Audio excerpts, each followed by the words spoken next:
Channel V news live में आपका स्वागत है। स्वामी विवेकानंद सामाजिक सेवा संस्थान सिलौली सीतापुर उत्तर प्रदेश आर.डी. वर्मा गुरु जी के सानिध्य में राजस्थान हिमाचल प्रदेश के राज्यपाल तथा उत्तर प्रदेश के मुख्यमंत्री स्वर्गीय श्री कल्याण सिंह की मनाई गई पुण्यतिथि।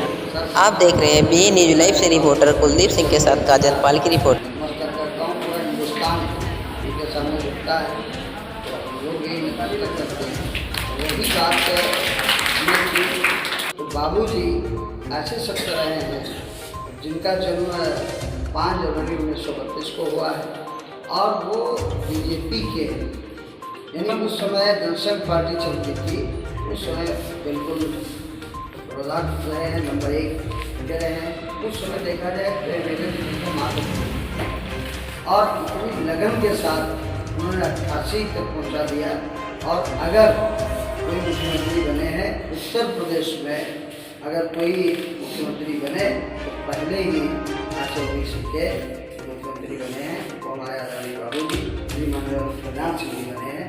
इसलिए मैं सभी लोगों से गुजारिश करता हूँ, आप लोग इस दर से उसे प्रणा करते आगे बढ़े।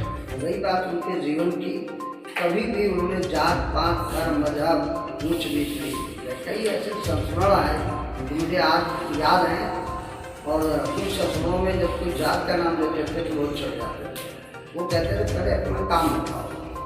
तो इसलिए देखा जाए उनके परिवार में कभी देखा होगा, परिवार में भैया आदरणीय श्री राजू भैया राजवीर जी कहते हैं, और उनके पोते जो हैं मौजूदा जैसे माननीय संदीप भैया हैं, जिनमें देखा जाए हमारे आदरणीय बाबू जी का आवश्यकता है। मैंने भी एक बार संदीप भैया से कहा था कि अगर बाबू जी की पदवी कोई संभालेगा तो आप हैं, और आपके स्नेह से, आपके दुआओं से, आपके आशीर्वाद से आज माननीय श्री योगी आदित्यनाथ के साथ चलते हैं। और उन्होंने कसम खा रखी कि बेसिक शिक्षा को संभालते रहेंगे। ये 2 लाख तालियों से परम आदरणीय बाबा जी की और हमारे सभी लोगों के आप नसीहा रहे हैं। त्याग तपस्या की अगर बात करें तो जैसे आप लोग जानते होंगे, जब बाबरी विध्वंस हुआ उस समय मौजूदा यानी आप मुख्यमंत्री रहे। जब कई मीडिया कर्मियों ने पूछा कि बाबूजी आप तो मुख्यमंत्री रहे, ये दोष किसका, तो उन्होंने किसी का नाम न लेते हुए कहा मेरा दायित्व है, मैं अपनी मुख्यमंत्री पद से इस्तीफा दे रहा हूँ। ऐसे शख्स को मैं नमन करता हूँ। उनके पुण्यतिथि पर भी नमन करेंगे, रोज़ नमन करेंगे, जन्मदिवस पर चलता है। किसी जात का कोई मतलब नहीं है। बाबूजी का भी यही कहना था, हर धर्म अच्छे हैं, लेकिन उस धर्म में अगर गरीबों की आप मदद नहीं कर रहे हैं तो इसका मतलब धर्म आपका बेकार है। उनका कहना था गरीबों को शिक्षा दीजिए, और बाबा साहब अम्बेडकर ने भी यही बात कहा था, शिक्षा वो शेरनी का दूध है जो पिएगा दहाड़ेगा। इसीलिए बाबू जी के आशीर्वाद से हम उसी सेवा को कर रहे हैं। न कुछ पाने की चाहत है, न खोने का गम है। बाबू जी का आशीर्वाद मिला, आप सभी का आशीर्वाद मिला, तो हम बढ़िया खुश रहते हैं। आपको पा करके हम मस्त रहते हैं, सेवा करते हैं। आज चूँकि हमारे पिता तुल्य रहे हैं, हमारे समाज को भी आगे बढ़ाया है, लेकिन नैतिक दायित्व है कि आज हम उनके पहुँचे पर सभी हमारे बच्चे भी, तमाम आगंतुक लोग हैं, सभी लोगों ने, हमारे चेयरमैन साहब भी आए हैं समय निकाल करके, उन्होंने भी उस पर व्यक्त किया है। यहाँ कोई राजनीति की बात नहीं, समाज नीति की बात है। रही बात उनके बारे में हमारे सर्वेश भैया ने बता दिया छोटे छोटे शब्दों में, आप मुख्यमंत्री बने तो धमक के साथ मुख्यमंत्री बने, और भ्रष्टाचार में पलटने नहीं दिया। उन्होंने एक बात कह दिया था, वो बात बिना कहे कुछ कहा नहीं जाता, क्या कहूँ, कुछ कहा नहीं जाता, बगैर कहे कुछ रहा नहीं जाता। उन्होंने बात बताया था कि हम लोग जब पढ़े थे, तो बाबू जी टीचर रहे हैं, हम लोग जब पढ़ रहे थे तो मेरी मार्कशीट में मेरे पिता का नाम था, माता का नाम नहीं था। लेकिन दोस्तों, माँ तो रियल में दिखती है। अतीत में देखा होगा जो धनकुल होती हैं, ताई होती हैं, उन्होंने जन्म दिलाया होगा, तो माँ तो सबके सामने होगी, इस माँ ने जन्म दिया, और उसका आज नाम नहीं। पिता के बारे में जब कहीं हम DNA टेस्ट करेंगे तब पता चलेगा, उसका नाम है, माँ का कोई नाम नहीं। उन्होंने इस बात को उठाया और उन्होंने सबसे पहले कहा मार्कशीट में सबसे पहले माँ का नाम होना चाहिए, पिता का नाम तो होता ही, इसलिए माताओं के लिए बड़ा कार्य किया। दूसरी एक पहल कर दी, हमारे यहाँ एक परंपरा रहती थी कि हम लोग एप्लीकेशन लेके डीएम के पास जाते थे, मुख्यमंत्री के पास जाते थे, उनको दर्द हुई, कहा ये तहसील दिवस यहाँ लगने चाहिए। उस तहसील दिवस में, थाने दिवस में राजस्व के भी अधिकारी हो, डीएम भी हो, एसपी भी हो, तहसीलदार भी हो, पुलिस वाले महकमे हों, सभी लोग हों और हमारे लोगों को वहाँ पर जिले पर जाना न पड़े, तो वो उन्होंने चलाया। एक विकेंद्रीकरण की राजनीति चलाई। विकेंद्रीकरण में उन्होंने क्या कहा?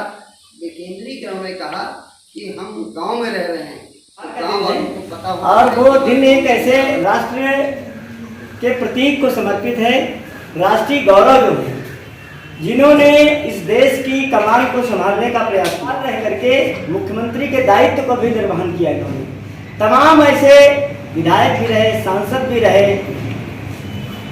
ये हिंदुस्तान का, मतलब भारत का एक ऐसा मात्र परिवार है जिसमें तीन जो है, मतलब एक पीढ़ी, पोता की पीढ़ी, पुत्र की पीढ़ी और बाबा की पीढ़ी, तीनों लोग जो है एक संसदीय पद पर विराजमान हैं। ये मात्र भारत का एक ऐसा परिवार रहा है, इसलिए मैं ऐसे परिवार को धन्यवाद देता हूँ और उस यशस्वी पिता को भी और माता को भी हार्दिक धन्यवाद देता हूँ, उस ईश्वर को भी धन्यवाद देता हूँ और कहता हूँ कि तेजपाल लोधी के घर में जब 6 जनवरी के दिन एक ऐसा यशस्वी, एक ऐसा तेजवान, प्रज्ञावान, पराक्रमशील, बड़ी, तो ये चीज है उस दिन पैदा हुई।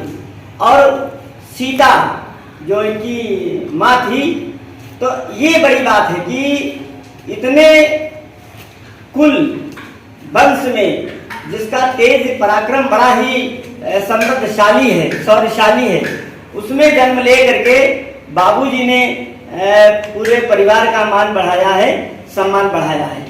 इसलिए मैं उनकी पुण्यतिथि पर बार बार नमन करता हूँ, वंदन करता हूँ, अभिनंदन करता हूँ। अब उनके जो फैसले थे वो बड़े ही राजनीतिक कौशलपूर्ण थे, प्रशासनिक दक्षता इतनी विकट थी कि विपक्षी भी इनसे डरते थे। इतनी बड़ी बात थी कि बाबूजी जब भी कोई फैसला लेते थे तो उसके पीछे नहीं हटते थे। उनके अंदर का जो जमीर था वो जागता था और देशभक्ति का प्रवाह तो इतनी तेज था कि लोग कहते थे अरे ये बाबूजी हैं। एक बार की संस्मरण की बात मैं बताऊं कि अभी कुछ दिन पहले जब बाबूजी एक न्याय के लिए, सामाजिक न्याय के लिए बैठक कर रहे थे, बातचीत कर रहे थे अपने लोगों के लिए, तो उन्होंने इतनी उम्र होने के बाद भी जिस लहजे से, जिस तेवर से, ओजस्वी तेवर, वो 3 बार उत्तर प्रदेश के मुख्यमंत्री रहे। वंदे मातरम, वंदे मातरम, वंदे